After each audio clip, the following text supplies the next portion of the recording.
Kidney में बनने वाला स्टोन जब यूरिन पैसेज के रास्ते में फंस जाता है तो उसकी वजह से सीवियर पेन होता है।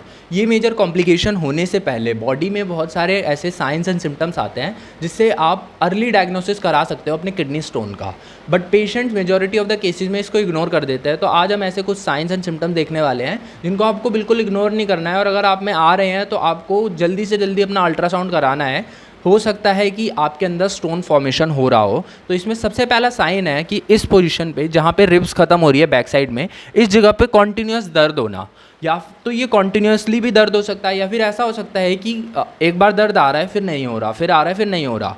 तो इन दोनों ही केसेस के अंदर आपको अपना यूएसजी कराना है। ये एक बहुत इंपॉर्टेंट साइन है जिससे कि हमें पता लग सकता है कि हमारे किडनी में एक स्टोन का फॉर्मेशन शायद हो रहा है।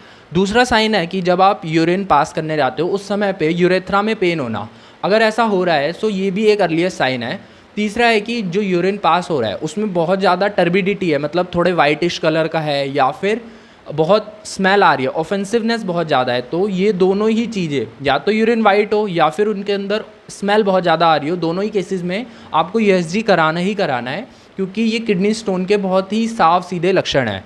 चौथा है कि जब आपने यूरिन पास कर लिया उसके बाद जो यूरेथ्रा है या जो पूरा पैसेज है उसके अंदर बर्निंग होना, लगातार बर्निंग होती जा रही है आफ्टर पैसेज ऑफ यूरिन, तो ये भी एक साइन है कि किडनी में स्टोन का फॉर्मेशन हो चुका है। और पांचवा है नोजिया और वॉमिटिंग। जब ये स्टोन निकल के किसी यूरिन के पैसेज में फंस जाता है तो उसकी वजह से जो बॉडी होती है वो नोजिया और वॉमिटिंग इंड्यूस कर देती है। सो ये 5 ऐसे साइंस हैं जो अगर आप में दिख रहे हैं तो आपको अपना अल्ट्रासाउंड करा लेना है, और हो सकता है कि आपके अंदर किडनी स्टोन का फॉर्मेशन हो रहा हो।